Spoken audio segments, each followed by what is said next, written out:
किसी स्टूडेंट को जल्दी याद हो जाता है और किसी स्टूडेंट को याद करने में बहुत दिक्कतों का सामना करना पड़ता है। जिनको पढ़ाई में दिक्कत होती है, याद करने में दिक्कत होती है, उनको कभी ना कभी तो ये लगा होगा कि कहीं हमारे दिमाग कमजोर तो नहीं। दोस्तों, जब तलवार में धार होगा तो ही वह युद्ध में काम आएगा, कुल्हाड़ी में तेज धार होगा तभी वह पेड़ों और लकड़ियों को काटने में काम आएगा। लेकिन जंग लगी हुई चाकू, तलवार, कुल्हाड़ी किसी काम की नहीं होती। इसी तरह दिमाग में जंग लग जाए तो ठीक से काम नहीं करता। मैं नहीं जानता कि जो ये वीडियो देख रहा है उनकी दिमाग की शक्ति कैसी है, दिमाग ताकतवर है या कमजोर है, लेकिन मैं इतना जरूर जानता हूँ कि कुछ एक्सरसाइज करके आप अपने दिमाग को मजबूत और स्ट्रॉन्ग बना सकते हैं। याददाश्त को मजबूत और स्ट्रॉन्ग बनाने के लिए आज हम जानेंगे कि दिमाग को मजबूत कैसे करें। मैं आपको वही बताने जा रहा हूँ जो मैं रोज खुद करता हूँ। नंबर 1, ओम का जाप करें। नियमित रूप से ओम का जाप करने से एकाग्रता और स्मरण शक्ति में वृद्धि होती है। तनाव और अनिद्रा जैसी समस्याओं से भी मुक्ति प्राप्त की जा सकती है। बीपी या हार्ट की प्रॉब्लम भी दूर हो जाती है। देश और विदेश के वैज्ञानिकों ने जब रिसर्च किया तो उन्होंने पाया कि पूरे ब्रह्मांड में केवल एक शब्द है, ओम। ओम शब्द के बिना ना तो कोई मंत्र पूरा होता है और ना ही कोई पूजा पूरी होती है। इस शब्द में पूरा ब्रह्मांड समाया है। ओम शब्द 3 अक्षरों से मिलकर बना है। यह अक्षर है आ, उ और म।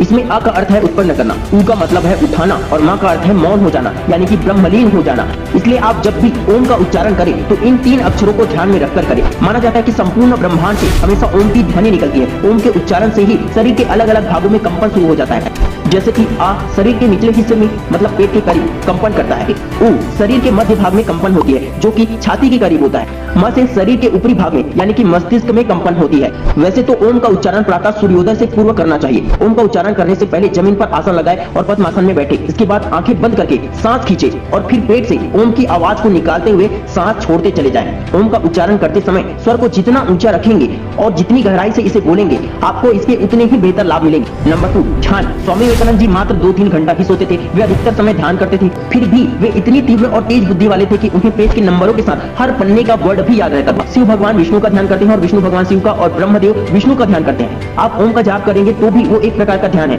मन के सारे विचारों पर नियंत्रण पाकर किसी एक चीज पर या एक शब्द पर फोकस करना ही ध्यान है। आपको स्क्रीन में जो दिखाया जा रहा है कुछ इसी प्रकार आप ध्यान में बैठे और डेली इसकी प्रैक्टिस करें। Number 3, breathing exercise. Breathing exercise को करने से आपका तनाव कम हो जाएगा और फोकस काफी ज्यादा बढ़ जाएगा, जिसका असर आप देखकर चौंक जाएंगे। दिमाग के लिए ब्रीदिंग एक्सरसाइज ऐसे करें। सबसे पहले आरामदायक स्थिति में बैठ जाए। अब अपने कंधों को रिलैक्स करें और सीने को सामने की तरफ रखें। अब धीरे धीरे गहरी और लंबी सांस लें। पूरी सांस लेने के बाद कुछ देर सांस को होल्ड रखने की कोशिश करें। इसके बाद धीरे धीरे ही सांस को पूरा छोड़ दें। एक्सपर्ट इस ब्रीदिंग एक्सरसाइज को सिर्फ 2 मिनट तक करने की सलाह देते हैं। हर रोज 2 मिनट सुबह, 2 मिनट शाम को करने से दिमाग की शक्ति और एकाग्रता बढ़ती है। जब आप बार बार बोलेंगे कि मेरी याददाश्त तेज है, इससे आपके सबकॉन्शियस माइंड में सकारात्मक सोच बैठ जाएगी और यही सकारात्मकता ही आपके दिमाग को शक्तिशाली बनाएगी। अगर इस वीडियो से आपने कुछ सीखा होगा तो इस वीडियो में कमेंट करके जरूर बताना। Has brain power. Wish you all the best दोस्तों। मैं शिवानंद साहू आपके सपनों को दिल से सपोर्ट करता हूं। जय हिंद, जय भारत।